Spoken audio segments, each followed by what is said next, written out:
What is going on, everybody? Welcome to the Friday live show. It is August 22nd, and crypto prices are ripping to the upside. Why?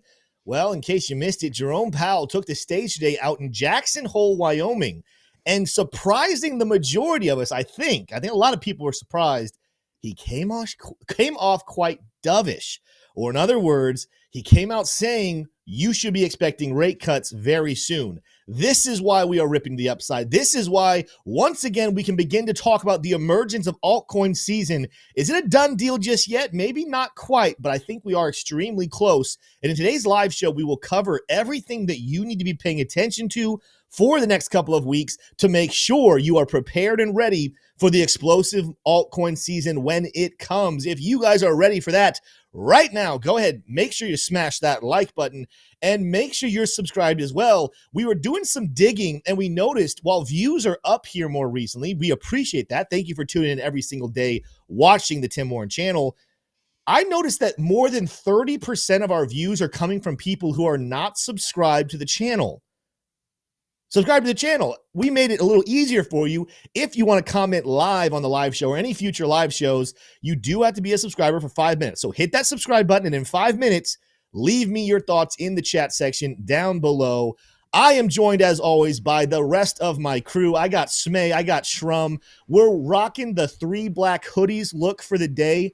Unfortunately, Shrum has hard hearing. He got the wrong hat in the memo, but that's okay. We still love him. He's rocking Luxalgo. He got the wrong hat and the wrong hoodie. You know, baby steps. He got the color right. He got the wrong hat. We're going to get there. Smay, how are we feeling today, my friend? Well, I'm feeling good in this wonderful black hoodie, guys. Yeah. Of course, got to be Carhartt. And I'm wearing this classic vintage hat. And I'm feeling good, Tim. I'm ready to tackle the markets. Ow. There we go. I don't know what that last expression was, but the rest of it sounded really good. Shrum, now, again, you didn't get the right hat, but I will say the color combo of the black and white matching the hat and the hoodie, that is a clean look. How are you feeling today, my friend? Well, I'm feeling clean, Tim. I really am. Good. Cleaner than I deserve. It's been a great day. The markets kind of got thrown a curveball by Big J Powell. Weren't expecting there to be such dovish rhetoric coming from Jackson Hole today, but sure enough, a dove flew out of the hole, signaling that we are going to have a couple more months of bullishness. So I'm very happy and I'm excited for it. I'm here for it, Tim. There we go. Trizzle says if Deion Sanders was here, he'd be pissed at your hoodies. LLJK. You know what's funny? I saw that video resurface. For those who don't know, Deion Sanders, a former, he's Hall of Famer, one of the greatest football players to ever play the game, but he's now the head coach at Colorado. It was actually funny. He was talking to his football players. I actually liked his message. He was pretty much saying, hey, we're gonna set ourselves above. If I see you in class with a hoodie on and your headphones covered, then you're going to be suspended. What was funny, though, is he said that whilst wearing a hoodie. So it was a little funny, that clip that came out. Do as I say, not as I do, as they say, Tim. Exactly. No, honestly, I don't know why I'm in a hoodie. We keep our AC on pretty well. I'm in Florida, everybody. It's hot as some bad words down here. But I'm comfortable right now in my AC. Got it set on 69. It's a good temperature to have out there when you're dealing with the Florida heat. Don't mistake it for me being stuck in a place of winter. I wish I was there. I am in Florida. That being said, though, I'm so sorry. It's not me. It's not before something bad happens. It's not me. First of all, what made me laugh was no innuendos. It was the fact that I look over and Shrum is struggling. That is what made me laugh. That's what made me laugh. I was fine. I was totally mature. It's a family show. Get our minds out of the gutters here, ladies and gentlemen. I'm cleaner than I deserve, Tim. What? Cleaner than I deserve. Good. I'm glad you are cleaner than you deserve. Now, we're gonna have a little bit of a different detail to the show today because the biggest news, of course, coming out was Jackson Hole. So normally I break into a market open and we spend 10 to 15 minutes or more going through several charts. Today, I want to look at one thing and then we'll transition and we'll be looking at some news and then we'll come back into the charts. But trust me, everybody, don't get upset with the new trend. I know some of you guys like to just come in, catch your TA and then dip. Don't do that. Stick around The show's going to be really good, but we are going to be a little bit out of that normal flow. Let's start off with our new favorite starting point to the market update. It's the bubbles. Go to my screen. You might need to take my face off here as well. A sea of green with one exception. Do you guys see the one red bubble on this chart in the top 100? Actually, there's two. I said it's the only red noticeable bubble. It, of course, is OKB right here. Now, OKB, it's been on a tear. If I go to the weekly chart, it's the largest bubble, right? But it seems like when everything else is bleeding, OKB is doing well. When everything is doing well, OKB starts to bleed. Very ironic right there. What I love seeing, though, is some of our favorite tokens we've been talking about. I think you can bring my face back on here now because I don't think I'm going to be blocking any of this. We have been very adamant here more recently on a handful of tokens. AERO, it is crushing it today. At one point, up more than 20%. We've been talking about that one. Of course, we have Chainlink. Where's my Chainlink token? Actually, I thought I saw it, and then I lost it for a second. Where'd my Link? Oh, well, Link is up here. Link had an explosive day again, up over $27. We're going to take a look at that one. But if you guys missed, one of our lowest viewed videos was yesterday's 3 p.m. video. It's the lowest viewed video we've had in multiple weeks. And yet, if you guys had decided to watch it and purchase based off that video, not that we're financial advisors, but we called it pretty well. There were 3 altcoins I told you that our community, our private trading group, was buying right now and trading.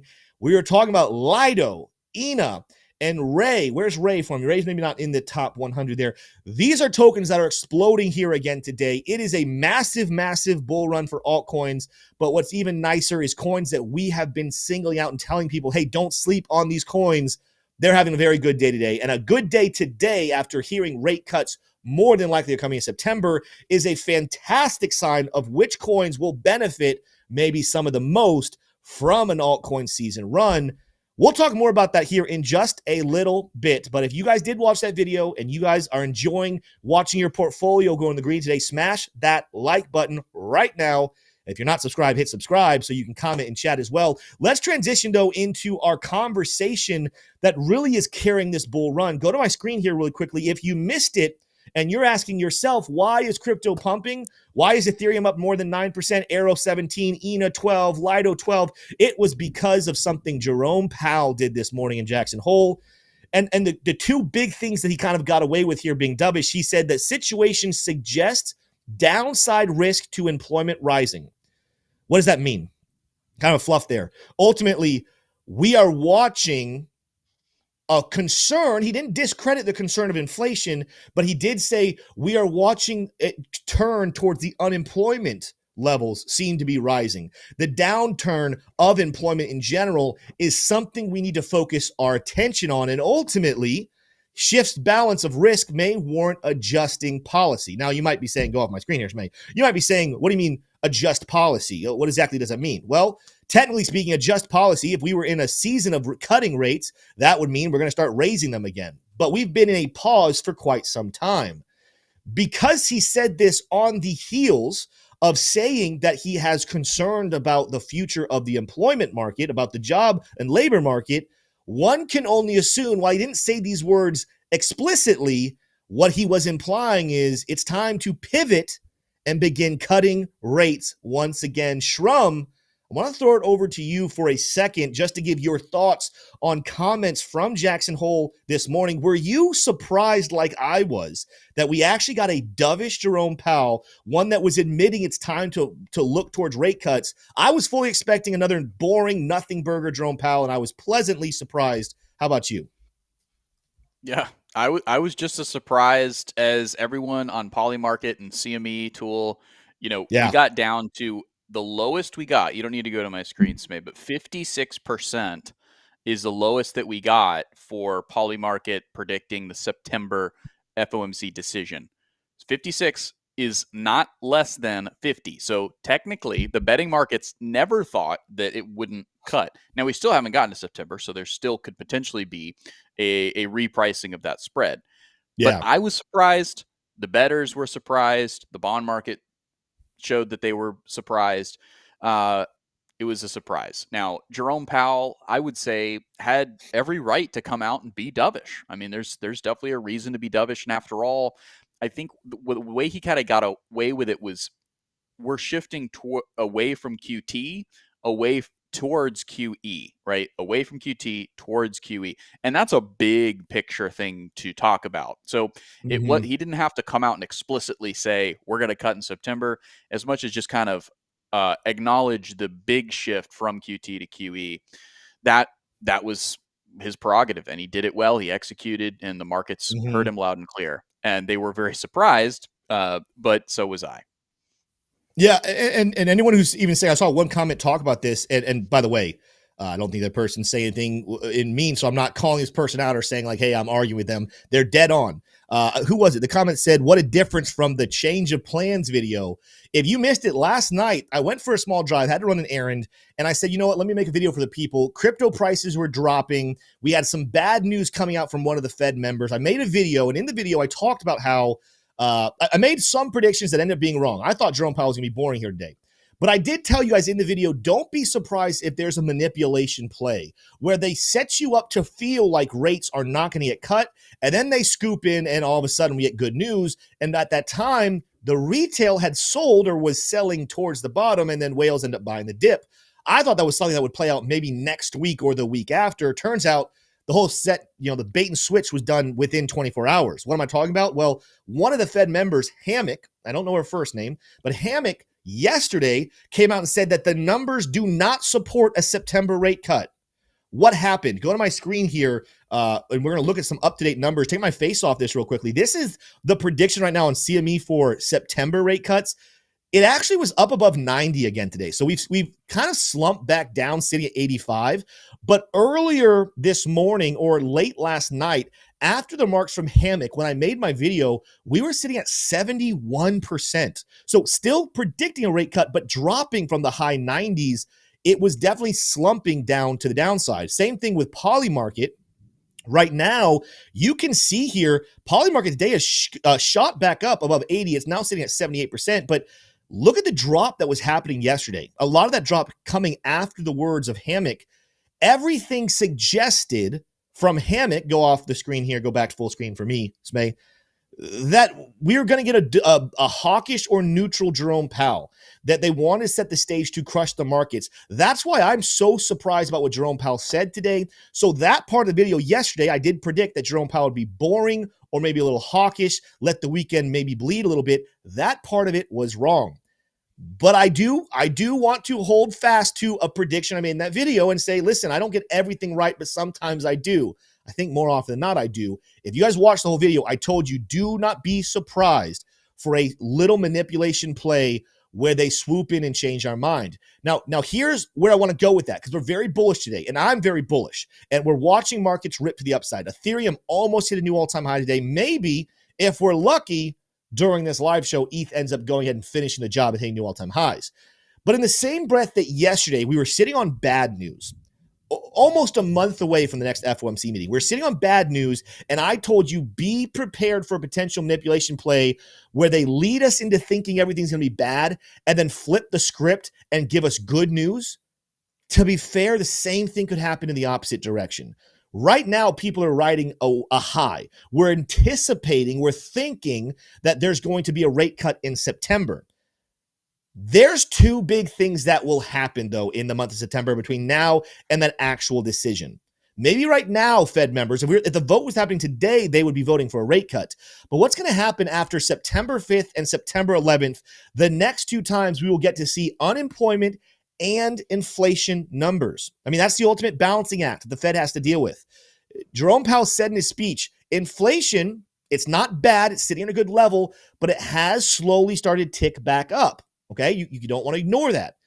The difference is he's saying, even though we're watching inflation and we have some concerns, it looks like the concerns of unemployment are a little greater. So for that reason, it's time to pivot and cut rates and allow inflation to hopefully stay under control, but rally a little bit. But what happens if on September 5th and September 11th, I can't remember which one gets announced which day, but what happens if on September 11th, we're living in a world where we just watched the unemployment rate actually stay low, but inflation rises once again?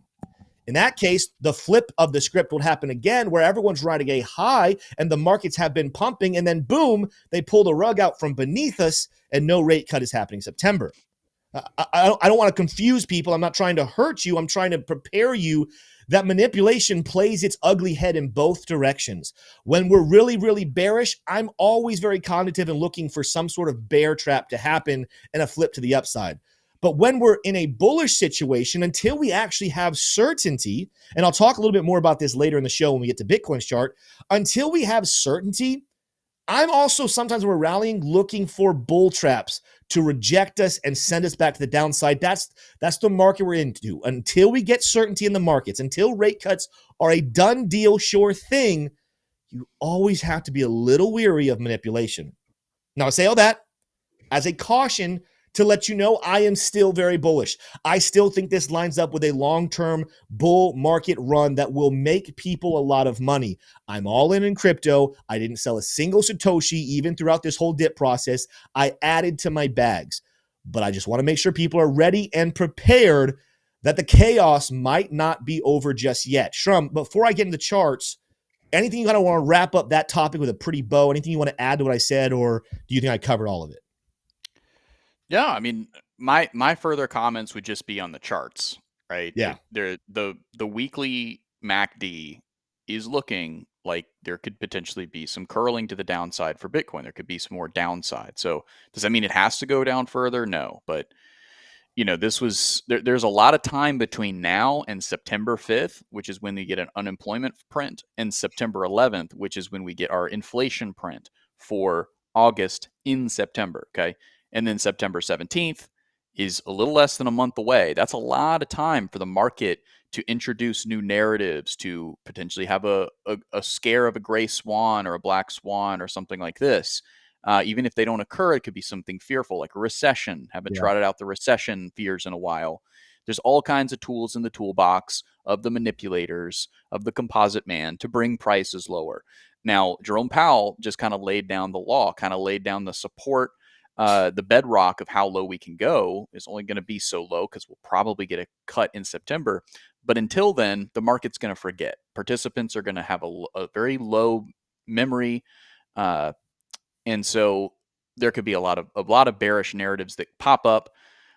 If anything, I'm remembering that Bitcoin has to change. Something has to change about Bitcoin. Something has to change about Ethereum. They have to stop printing fiat in order for me to be ultimately bearish on crypto in a bull market, right? So that's my conviction. Yeah, 100%. If you guys are ready for the charts, let's go ahead and jump into some charts here. Smay, go to my screen. I want to start off with that consistency talk. You can bring my face up for the people. I think people like to see who is talking for the most part when we're looking at the charts. Certainty. Why is certainty so important? We're going to talk about it here on the Bitcoin chart. Even though Bitcoin's had a nice little pop-up even since April, this pop-up isn't the same as the rally we had like back in September and November and October of 2024. And it's definitely not the same as the explosive run of October 2023 into March of 2024. You're going to notice during the multiple legs and explosive moves of this Bitcoin rally so far, we've had certainty during the most explosive parts of the market. Let me talk about that for a second and why certainty is going to be very important. In this case, certainty of liquidity coming in the form of rate cuts. If you go back here into 2023, right, the Bitcoin bull market started officially, whether we acknowledge it or not at this time. It started in November of 2022 when we bottomed out after the collapse of FTX and we started a rally to the upside.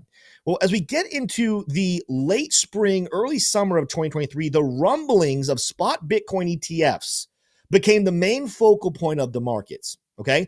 Everyone was looking forward to these Bitcoin spot ETFs. BlackRock was talking about, Fidelity was talking about, several companies were talking about.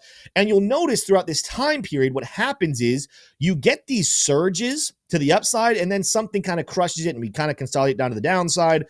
Rally, downside. Ultimately, what you have is this consolidated period while we're waiting for certainty. Well, what happens? In October, even after a fake tweet went out from the SEC that they had approved the ETFs, there became updates that it was a matter of when, not if, the ETFs would be approved. On this news, Bitcoin would surge from $20,000, $25,000, all the way up to $48,000, $49,000 to the approval of the actual ETF. Well, after that approval, we have a little bit of consolidation, just a little, buy the rumor, sell the news event. We correct back down. People think the bull run is over, but then the ETFs start trading and we skyrocket again. All of this happening, again, between September 23 and March 2024 during a time of what? Certainty. After months of rumors about something bullish happening, the certainty comes in and we have an explosive move. All right. Then what happens? Well, the next big sign is who's the next president of the United States going to be. If you're listening from a different country, welcome. I'm so glad you are here. I'm an American. I think America's number one, but other countries are important. But let's not lie to ourselves. The American president and the way America's economy moves is the most important thing on the globe when it comes to these types of markets. Well, we had a little bit of a drama over the summer. Is it going to be Biden? Is it going to be Kamala? Is it going to be Trump? Who's going to win? Is Japan going to collapse with its Japanese carry trade or not? We had another consolidative movement while we were waiting for certainty about who's going to be the next president of the United States. Who's going to be the next leader of the free world? Will Biden get a second term? All right, no, they got rid of him. All right, is Kamala up for the job, or can Trump take it back over? There were moments where Trump was doing really well and then moments where he wasn't doing so well. The market seemed to price in Trump would be amazing for Bitcoin, whereas Kamala or Biden would not be so good. Again, I'm not giving a point here. I'm just trying to relay the facts. What happened, though? As it became more certain that Trump would win the presidency, we bottom out, we start to move to the upside, and then the most explosive part of this rally happens when? On November 5th, the day we find out that Donald Trump will be the 47th president of the United States. The explosiveness happens. After months of consolidating, waiting for certainty, we get the news, and the price explodes to the upside, okay? Now we are in the long, drawn-out, boring stage of saying it's time for the next leg of the bull run to be carried by liquidity and rate cuts, and we're waiting in consolidation for that move. We've had a nice run right in here, but we're in this consolidative zone waiting for rate cuts to happen. If they don't happen in September, I wouldn't be surprised to see another higher low put in and start just a stair-step approach to the bull market, like we've been doing this whole time. But when we get the rate cuts coming, once the certainty is actually here, don't be surprised to see another explosive run to the upside on Bitcoin. The same way we had to wait for certainty with the presidency and the same way we had to wait for certainty with the ETFs. Now the whole thing is hinging upon, will we have liquidity via the rate cuts happening? That's what we're waiting for on Bitcoin. So there's my little soapbox spiel for you guys today. I'm very excited about September. I think September at this point is pointing towards rate cuts, but we're not so certain just yet. Let's monitor this over the next couple of weeks. If it happens, though, fireworks very much could be in the cards. Let's take a look at what was going on, though, on the more local timeframes. As we've been talking about now for several weeks, there was a daily sell signal at the top of the markets. We told you 112,000 was needed correction for Bitcoin. We bounced perfectly off that smart trail, and then here on these lower time frames, did I just lose power? No, you're still here. You're good. All right, well, you guys saw the light go off behind me, right?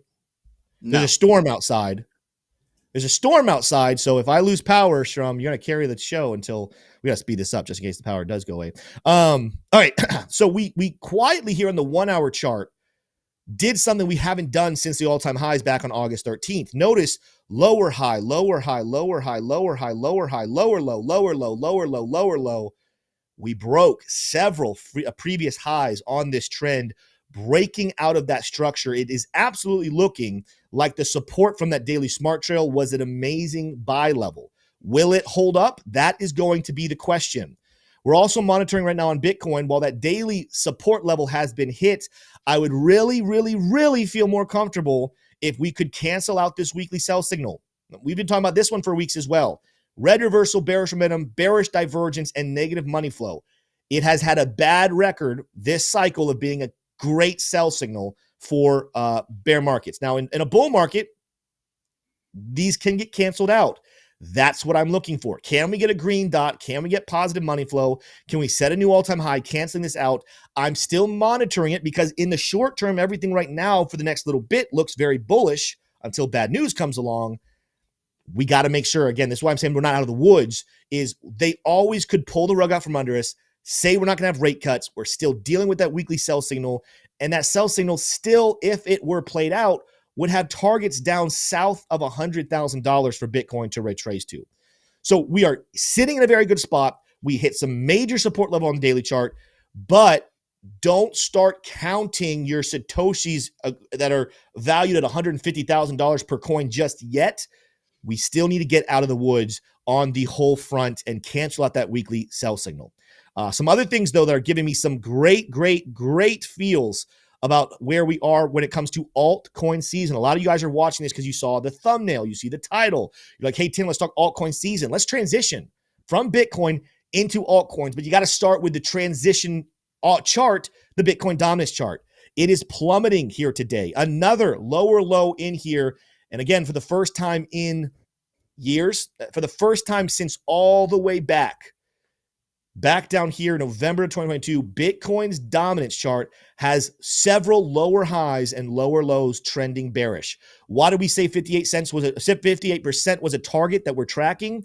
Because we were sitting inside of a bear flag pattern. This bear flag pattern gave us a short-term trajectory of 58% to the downside. That's where we are dangerously close to hitting right now. But after that, I still think we continue. I think we might get a little bounce right there, but I think we continue to make our moves over the rest of this year and into 2026, back down towards 50 and maybe even as low as 45%. But for now, great sign for altcoin season. Even during the massive rallies today, Bitcoin dominance is plummeting, which means alts are going berserk. The king of the altcoins is Ethereum. It's back up over 4,800. We actually went a little higher here today. We're higher than we were the other day, where we got to 47. Where were we the other day? 47.90, give or take, 47.95. Today, we literally got within $20 of former all-time high. The former all-time high is 48.69. Today, our highs for the day so far were, if I can get my candle there correctly, 48.51. We are very, very close here again. We're pushing the envelope for Ethereum to hit a new all-time high. Once that happens, do not be surprised to see a major explosion, maybe even as high as 6,000 before the next stop. Why is that? Well, over in our VIP trading group, this is something we've been talking about here. This consolidated downward channel is going to serve like a bull flag pattern. Well, the bull flag pattern attached to a very explosive rally leading into it would suggest that a price prediction up towards $58, almost $5,900 is the next target for Ethereum. As you move out to longer time frames, this is going to also line up with the top levels of the red resistance cloud from Luxalgo, which means that's a very reasonable level for ETH to break out to in the next big run. So that's what we're watching for right there. Again, the charts are looking very good. We did not quite get a hold of that daily smart trail like I thought we potentially could, but notice that sell signal is starting to get canceled out here. We got a green dot on the way, and if this rally continues, that money flow could start to turn to the upside, canceling out the daily sell signal, and boom, 5,800, 5,900 is coming for your favorite. And it's not your favorite. Some of you might have your favorite coin for the most popular cryptocurrency out there. That's not called Bitcoin. It's Ethereum. It is the number 2 for a reason, and it's very good for the rest of the alts because, of course, as we've said several times on the show, I'm trying to slow down. Sometimes I'm going way too fast. I want to make sure I'm explaining this to people. Altcoin season always starts with massive runs in Ethereum, and you really have a hard time calling for an altcoin season. Like almost the last thing stopping me from saying I'm 100% certain we're in altcoin season is that Ethereum hasn't hit a new all-time high. The Bitcoin dominance is plummeting. Altcoins are starting to make big moves. When am I going to say, boom, official, we're in it? Give me a new all-time high for Ethereum. Who knows? Maybe the next couple of minutes, maybe the next couple of hours, probably at least the next couple of days, unless some sort of bad news comes out. But that's why tracking Ethereum is so valid and so important, is it will hold the keys to the official declaration of altcoin season. Let's keep going on, though. Let's look at some coins here just going berserk that we have been very bullish on here for a while. Chainlink continues to defy anything that tries to make it bearish. I mean, it had its own daily sell signal. I kind of told you guys I really wasn't sold on a $20 revisit for Chainlink. It was carrying too much momentum. Sure enough, we're getting a green dot here today. We just keep, little hiccup there. We keep rallying alongside this red cloud. When this happens, when was the last time this happened? When this happens, Link and other coins, as they rally on the cloud, don't be surprised to see a major big breakthrough again. The last time this happened, we saw a rally somewhere in the world before the next top about 122%, and then a little local top right there. If that's the case, and we saw another 122%, we're talking about almost a $60 chain link from here if that were to play out and repeat the history from just last year when we were riding this daily wave. But Chainlink looking very good. It is going to show us signs of being overextended. I mean, we definitely have bearish divergence on the oscillators, but this is going to be a move to start tracking the longer time frame modes where we're not overextended on the weekly chart just yet. Yes, there's a red reversal dot, but we still have positive momentum with room to the upside. The money flow is starting to flow back into Chainlink on the weekly chart, and we're on the precipice of breaking the weekly smart trail, in which case we're talking about a run up to $40 before we start to ask the question, all right, does this thing need to cool off again? Otherwise, the bulls are in charge to that point. Speaking of another coin that the bulls are absolutely in charge of, AERO. We've been pumping the AERO drum here for several weeks on the YouTube channel. We've been talking about it a lot over in the VIP trading group, but on the YouTube channel, we've been going berserk. It is officially, now I guess let's not say official. Let's get to the end of the week, but we're close. We're looking right now, we're breaking that weekly smart trail. Guess what this formation does? If we break this, this is a falling channel. Conservatively, if this channel breaks, we're talking about a big rally for AERO on this breakout here, all the way up towards 943. I think AERO is going to go a whole lot higher than that before the end of the bull market, but that's just a start for the next breakout level here on AERO. Again, we're breaking through weekly resistance right now. The daily chart, yes, it's a little overextended, but again, we're kind of riding that waves. We're ignoring bearish indicators. We're riding the cloud of the red resistance level on the daily chart. Is this another candidate to do something very similar where we explode through that red cloud, kind of like we did back here in December? Kind of similar to what Chainlink did as well. So keep your eyes on AERO. We are kind of sitting on that resistance level. Can we break through and make that run to almost $10? Or are we at resistance about to reject and maybe cool back off towards the daily smart trail? Keep your eyes on that. Again, I at this point don't think I'm going to get a chance, but if I could buy AERO at 110, I would love the opportunity because this coin is going to be explosive. Let's move to three coins we mentioned just yesterday. And let's just take a look at the price. I'm not even going to do that much TA on them because they're just going bullish and berserk right now. Hopefully, you guys watched yesterday's video. Told you yesterday, buy this dip down here around 62 cents on ENA. ENA is having a very explosive day here today. It's up 16%, up to 73 cents here. This, of course, was a coin. Again, we were tracking the sell signal on the daily chart. We said buy that daily smart trail. Green dot coming in here today. I think we have another large move to the upside. Lido didn't quite get down all the way to the 1-1, but we did tell you guys, hey, watch out for that yellow line called the breaker block. This is another buy level. Actually, we didn't even quite get there. So this one, if you watched the video, you might have missed out on, but all of our VIP traders have been buying this token for weeks now. What I'm watching here is as we make a move back up towards resistance, if I'm right about this, again, we had a longer time frame. Let's get some noise off the chart. Longer time frame falling channel, just like I showed you on a couple of those other tokens. This has a price trajectory up at 477 if we make that clean break. The third coin we talked about yesterday, Ray, this was another one. I told you, hey, buy this support right here. Buy the support of hitting the former resistance level. It's up 10% here today. We got major targets for Ray still all the way up at 837. So a lot of big moves still coming for the altcoin space.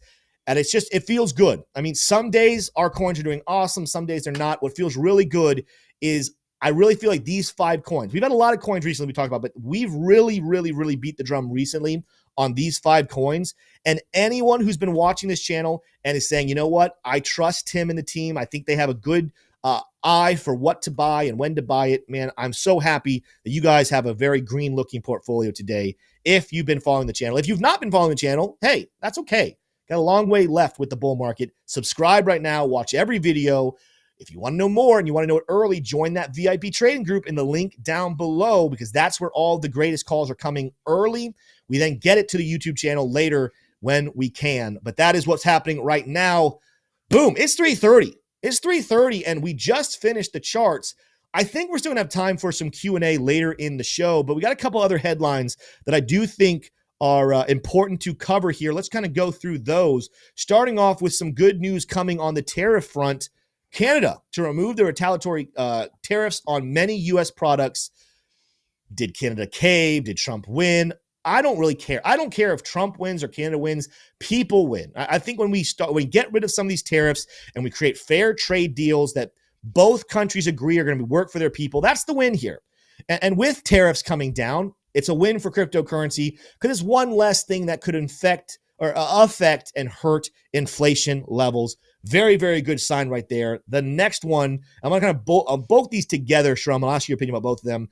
Some other good news here. We've gone back and forth. Is China going to be pro-crypto, anti-crypto? Well, according to the Swiss bank UBS, they say that Chinese family offices are allocating 5% to crypto. So China thawing a little bit, buying some Bitcoin, buying some cryptocurrency. Shrum, you're the one that actually put these out on the X account here today. Guys, make sure you're following Tim Warren Trades over on X to stay up to date with all breaking important news. What were your big thoughts when you were posting these news articles earlier today? Well, it's, that we're not alone. It's not just Americans. And if you're watching outside of America, you know this better than anybody. It's a good time to be an American, right? Because the regulatory clarity has picked up steam here like never before in the United States.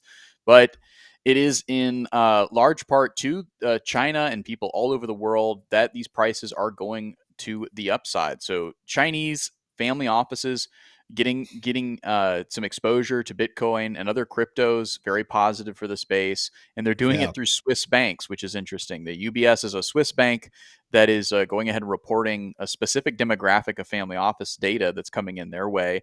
And I'm here for it, for one. When it comes to the Canadian aspect, where they're cutting their tariffs, what they announced is that they're notably, Canada had 25% tariffs on autos, steel, and aluminum.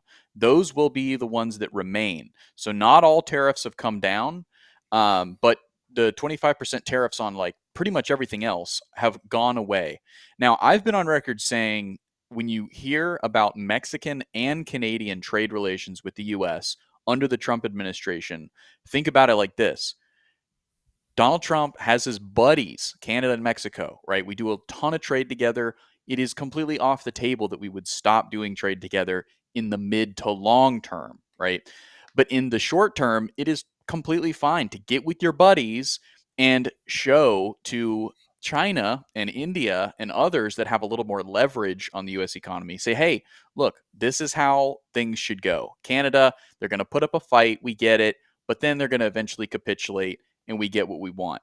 See China, that's what you should do too. See India, that's what you should do too. See Russia, whatever. We don't know what's going on there. But this is ultimately theater, in my opinion. Again, could be wrong. I don't have 100% confidence in this theory. But again, when I see trade headlines coming out about Canada, to me, it just seems like they're two sides of the same coin. Canada and the United States are not really at odds. These tariffs are mostly theater, again, to try to project a certain image to China and India saying, hey, you better act like this or else things will not go well. So let me know in the comments, though. Do you disagree with that? I admit it's a bit of a controversial take, a bit of a off pace from maybe what you've heard outside of the space. But these two stories, definitely very bullish for crypto. Mm-hmm. Obviously, Chinese family offices. By the way, if you don't know what a family office is, essentially it's kind of like it's an legal entity that you can invest through. Kind of having some issues with my words there, Tim. It's think of it like an LLC, but on steroids. And it's also not a trust. So Chinese family offices buying up Bitcoin, buying up crypto, and Carney finally capitulating, and in my opinion, kind of signaling what should come next from India and from China. That's the way I'm reading these headlines, Tim. Was that a shorter answer than you were looking for, or would you like me to continue? Not long enough. I actually would love if you would take the next 87 minutes to really go deeper into... No, it was good. It was very, very good. Ultimately, again, minor stories that if they continue to unfold the way they are, they lead towards more bullish results.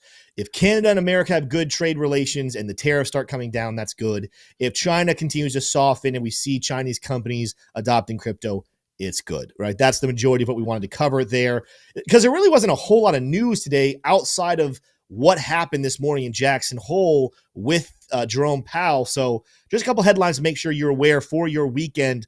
It's time to get into some questions, though, that people are asking. So go ahead and drop your questions right now. Again, we're going to move forward here as we're getting further into the bull market. We're going to go subscribers only mode for comments during live chat. So if you want to ask a question, you're going to have to subscribe, but you should subscribe anyway. Even if you never plan on watching this channel ever again, it doesn't hurt anybody for you to just subscribe and walk away, right? You won't be hurt. It won't affect your day-to-day life in too bad of a situation. So if you could be a helper here, smash subscribe, help the channel out. Ask some questions in chat. I've copied a couple of them here I want to go through. Now, I want to start off. I am somewhat rewarding this person. Oh, I see Trizzles as well, so let me copy that one real quick. I don't want to reward this too much, but it is a good question, but I want to make sure we put it out there. Please don't spam the same question 472 times in chat. Moving forward, I probably will ignore the questions that are spammed like that, but this is a good question. So I'm not going to say his name, but I'm going to answer the question. He says, I see there's a big unlock for Ondo in January of 2026. Can it reach at least $7? All right, so let's go back here. Ondo currently, at the time of doing this live show, we're at $1 right now. So a 7x. I think Ondo goes a whole lot higher. What's going to happen with the unlock, if you don't know what an unlock is, you're newer to crypto, ultimately, there's this thing called tokenomics. The price of any asset, in fact, let me get here while we're talking about this. The price of any asset is always going to be the market cap divided by the supply. So for example, Bitcoin is at $116,700. It has a market cap of 2.3 trillion. If you're ever wondering, like I've seen this before, people are like, I can't wait for Cardano to hit the same prices of Bitcoin today. Oh, I'm going to be so wealthy buying Cardano at 92 cents when it gets to $116,000. That's not how price action works. Price action is market cap divided by supply. So in this case, if I were to go to Bitcoin, market cap 2.32 trillion, circulating supply 19.91 million. I do the math, I get 116,000. If I were to go to Cardano, well, let's just go straight to Ondo because that's my point here. Instead of spending a lot of time here, Ondo coming in $1 has a $3.18 billion market cap, right? So it actually should be a little higher than this. But anyway, circulating supply 3.15. But in other words, okay, that's a terrible example. I don't know if the market cap's off or the circulating supply is off. Either way, what that tells me is it's 3.1 divided by 3.1. That's where the circulating supply is coming from. I guess that math actually works out to some 1s and 2s and 3s on the back end of all of this. Anyway, why is this a big deal? Let's get back to unlocks. So if you go to the token unlock schedule, you might need to get rid of my face here. I think you do, Smay. This right here on CoinMarketCap shows you the unlock schedule. You can see over here, total supply. There's a total supply of 10 billion Ondo tokens, but only 3.15 billion of them in circulation, which means right now there's 6.85 billion tokens, right? Is that right? Yeah, 6.85 billion tokens that are not being counted towards the price. If I were to do 3.18 divided by 10 billion, this price will drop. Well, the reason why we're not doing that is because there's going to be a schedule over the next couple of years to unlock all of the Ondo tokens. And every January, there's another new unlock that happens with a whole new batch. This time in January, we're going to see the price or the supply of Ondo go from roughly, let's see what this is going to be. I'm going to look at the numbers right here. So work with me right here. Oh, man, it doesn't make it simple like this. It's going to have a big chunk come in. I think we're going to see it go from around, again, 3.15. We're going to see it probably go up towards almost 6, not quite 6. After circulating supply, we're probably going to be a little bit under 6 billion tokens. And so on the surface, you would say, okay, that's going to just immediately drop the price of Ondo. That's not quite what's going to happen. Let's take a look at what Ondo did last year, because everyone knew, we talked about it on this channel, we knew that Ondo was going to have an unlock in January, towards the end of January, and people were going to freak out about it, right? We started talking about it back over here. Let's just go back to November 2024. We were talking about it before then, but look at what happened. Even though everybody knew that this right here was going to be an unlock time period, this time period was going to be an unlock, look at how we had Ondo rally in the early November days from November 4th, after the presidential election, all the way up to 2/14. It went from 58 cents to 214 in a very short time span, despite the fact that people knew an unlock is coming in January. Then what happens? You do have a little bit of a sell-off into the news. We knew this was going to happen. A little sell-off into the January news. And then guess what? January, we actually get the hike of supply, the unlock of supply, and Ondo actually shoots to the upside. Now you might be saying, Tim, we would go on to crash. We crashed because everything was crashing. If you guys don't remember, late January, early February, everything in crypto started falling.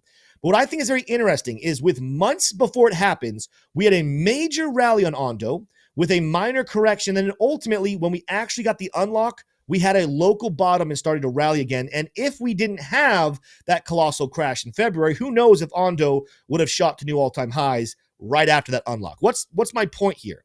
My point is we got a lot of time until January of 2026. Let me put a little line over here so you can see on the charts just how long we have until that unlock, which means if we get the bullish news that I think we're going to get with a rate cut, don't be surprised if Ondo does something like this, rallies into the end of the year, has some sort of correction, we get to the unlock, and that's a bottom position to go to the upside. That's what I think is going to happen with Ondo. Can't promise you that. Again, there's a lot of volatility that's going to happen, but I would not look at a January Ondo unlock and say, oh, I'm selling all my Ondo today. I also can't tell you how high Ondo could get. I think you said $7. Could we get to $7 before that? We could.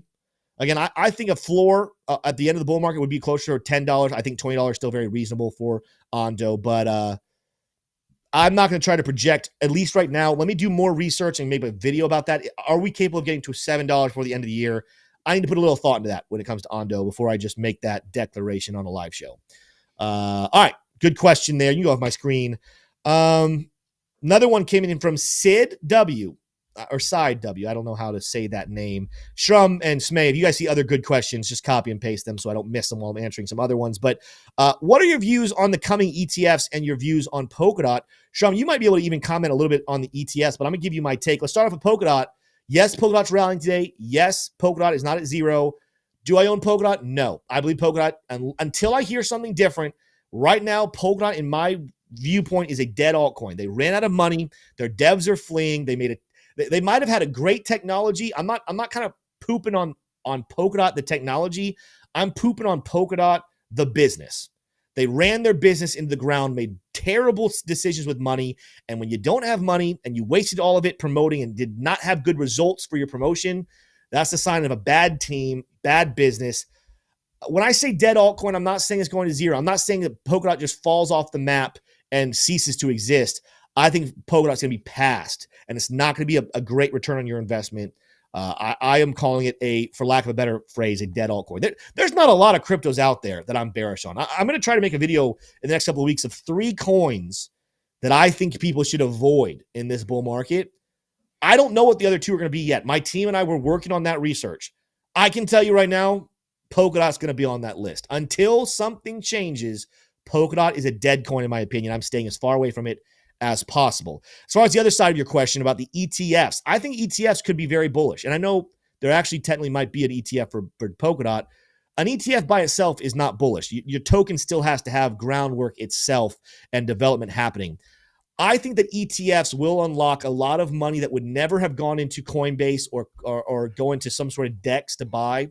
It will allow cryptocurrencies to just have more exposure, more money, more investment coming in.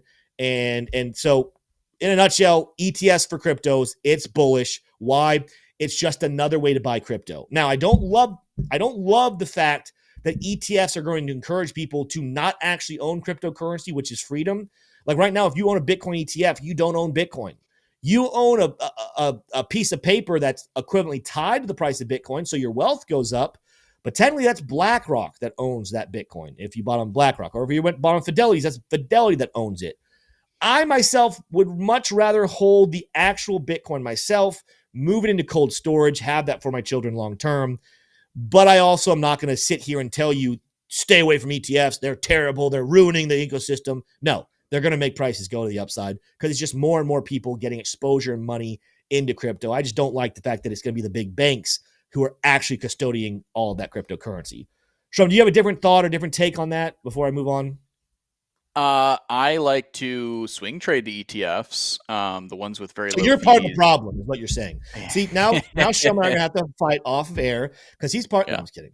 That's fine. No, I don't think that.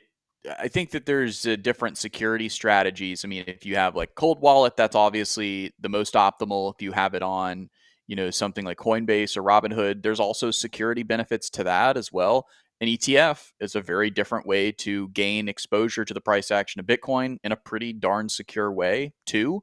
Yeah. You don't own it, right? You can't send it to me. You can't send it to Starbucks to pay for a coffee or send it to a friend for picking you up and giving you a ride or something. But it's an ETF, right?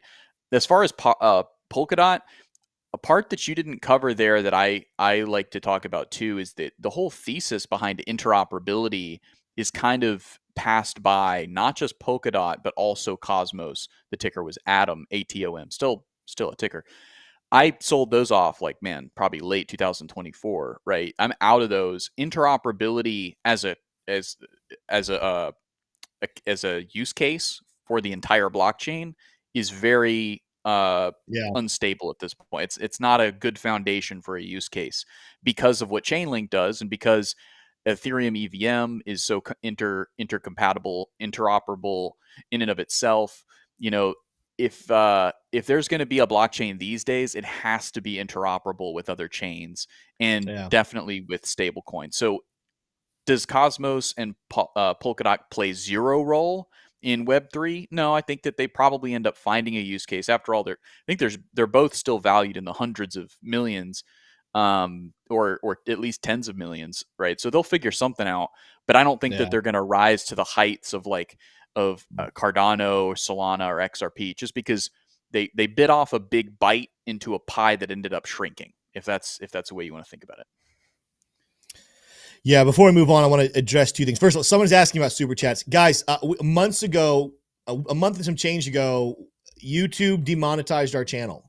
They didn't like something we said.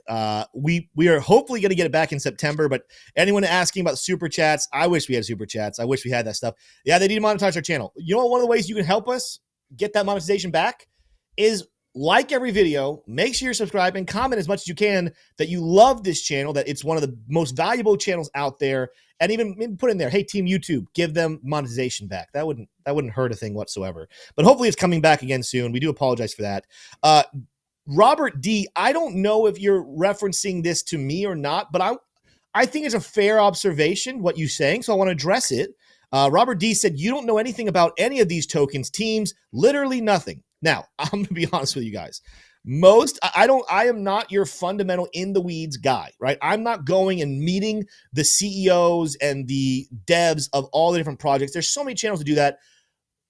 Crux of crypto. One of the reasons we hired him a long time ago was always that plan of, man, we need our fundamental guy who's doing some deep digging, right? I am never going to lie to you guys and try to tell you that I am this fundamental expert who knows everything about every coin, all right? I need to preface that. On this situation, I actually know a thing or two. Believe it or not, I have a skill set of making friends with people in different places.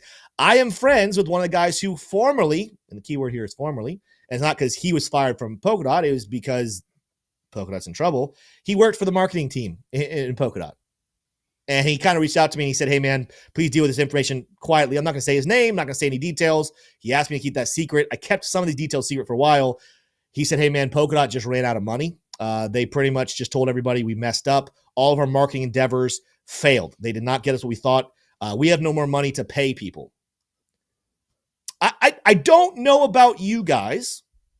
If you hear that from somebody on the marketing team of any company, that they had a massive multi-million-dollar marketing scheme to use the majority of their liquidity and it fails, and they let go of their entire marketing team and they have to let go of devs, is that a successful company? I don't know. You know what? I'm just passing on the information to you guys. Polkadot had to lay off their entire marketing team because they ran a campaign that failed and they made no money and they ran out of money. If you want to go buy Polkadot, be my guest. I'm not. I'm not going to buy it for that reason. And one thing we should say is that is all alleged information. We don't have that confirmed. Oh, yeah. We haven't done our own No. auditing or anything like that. That was something that somebody told us. You're right. It's something somebody told us. It's alleged. All right. I'm bullish though. I'm very bullish on a lot of other cryptos. It's just those, cryptos. you know. And one thing right, that if you're newer to crypto or if you're newer to investing, one thing to realize is that every cycle there's coins that come around that get everybody really excited, but then this cycle, the next cycle, they're nowhere to be found. One is like Neo. I think Neo was like in the top 10, I believe, from 2 cycles ago. Now it's like nowhere to be found. Now, at one point, they were on the lips of every important, crypto influencer. They were being talked about. People understood what their use case was going to be, and they were excited about it.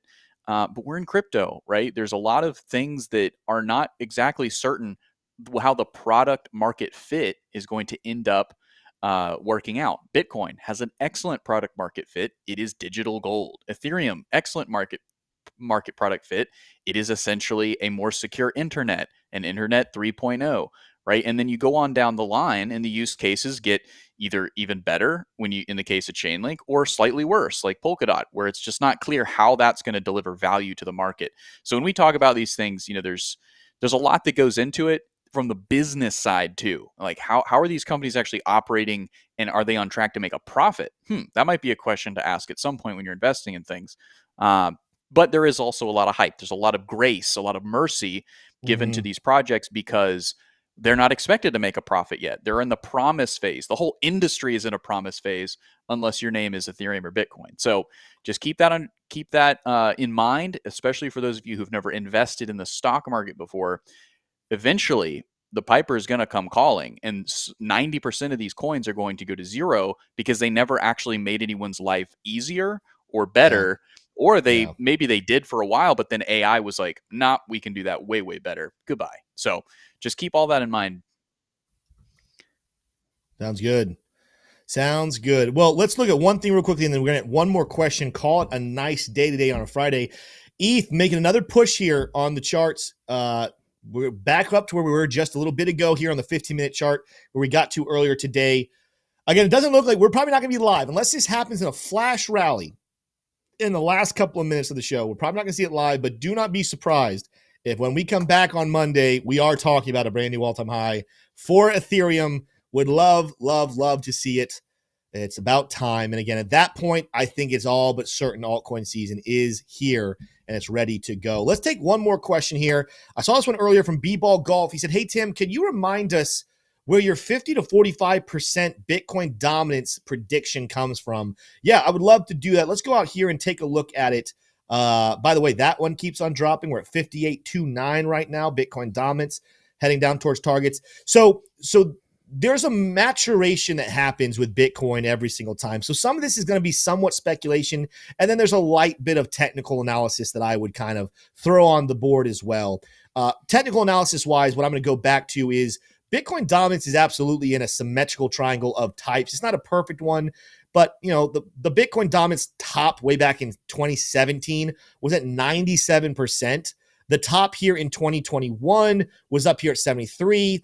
And as it stands right now, it's very much looking like 66 was the top of this recent one. I was not expecting a repeat of 73. I mean, there's too much cryptocurrency at that level at this point to get back up to those high levels on Bitcoin.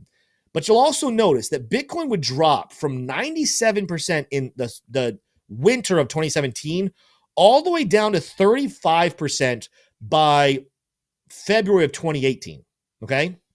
So the top of the bull market had Bitcoin dominance plummet to only 35%. Now, after the rally, we went lower high to 73. This last time here in 2021, 2022, Bitcoin dominance only made it down towards 39, 40%. Okay, so you started to see a little bit of a jump right there. There's a little bit of a stab going on that I think that Bitcoin in the lows will not be able to keep sustaining these high levels of Bitcoin dominance. I think the next high for Bitcoin dominance is probably going to be closer towards 60%. But I also think the lows are going to keep getting a little bit higher here as well, at least for right now, as Bitcoin looks for its massive big step. I think in the future, Bitcoin dominance could plummet. That's the wrong tool. I think in the future, Bitcoin dominance could once again come to the downside and go back down below 40, 30% as Ethereum picks up more steam, as Chainlink picks up more steam, XRP, you name it. But for right now, I know it's altcoin season right now. We're talking about altcoins. There is still a massive, massive, massive lead that Bitcoin will have over everything else. This is the early stages of shifting the way the world thinks about Bitcoin from just this weird crypto token on the internet that nerds buy to, oh, hey, that's gold. That is the number one hedge against inflation. It's the number one way to store your value. And even though cryptos like Ethereum and Chainlink and XRP and others are going to be great technology drivers, I just think this is still a cycle where people are pouring, when I think of people, institutions with trillions of dollars, they pour a lot of it into Bitcoin and they're waiting on the crypto markets a little bit more. So I have another higher, my prediction is another higher low. That's the 50 to 45% range. And then I wouldn't be surprised to see another higher low. And I wouldn't be surprised after this cycle to start seeing higher or lower highs and lower lows as cryptocurrencies and technology start to take some more dominance. But for right now, there's a trajectory that would say, hey, we're putting in higher lows on the long time frame. Also, this is the season where institutions get involved. And while institutions will love crypto, I think institutions are really going to love the Bitcoin store of value feature, the digital gold name, and they're going to start waking up to this more. They've been waking up to it. They're going to wake up into it more and more and more over the next couple of months, next couple of years. So for this time, I'm bottoming out somewhere 40. I think 45 is more reasonable. Maybe we drop a little bit below there, but I don't think we're going to be able to get back down towards 40%. I think that 5% growth to the upside is probably a realistic continuation here. Maybe I'm wrong. Maybe I'm wrong. Maybe we go a little bit lower. I will be surprised if I'm wrong in the sense that we don't even get to 50%, though. I think we at least get to 50, and I think 45 is a nice target to look for there. Guys, on your way out, that's the end of the show here. Make sure to smash that like button. Love having every single one of you guys in here. Love doing this live show again. Monday, Wednesday, Friday is the new norm at 3 p.m. Eastern Standard Time for live shows. Today, right after this is over, don't go anywhere just yet. After you smash the like and make sure you're subscribed, you'll be redirected to another video. I talked about Crux of Crypto earlier, our fundamental guy. He's got a video coming out today, Cardano versus HBAR. Do we have any Cardano and HBAR fans in here? If so, you're going to want to stick around. You're going to want to watch that video. Go check out and subscribe and like all the videos over there on Crux of Crypto. Let's get his channel to 10,000 subscribers very, very quickly. Maybe we do, even here on the Tim Warren channel, maybe we do a giveaway, a cash prize for people subscribed to both channels. But you do have to be subscribed to both. So go subscribe. Go watch Crux of Crypto right now. The rest of you will see you tomorrow. Video coming out, Tim's exit strategy plan tomorrow at 11 a.m. Eastern Standard Time. The rest of you will see you Monday for the live show at 3 p.m. Adios.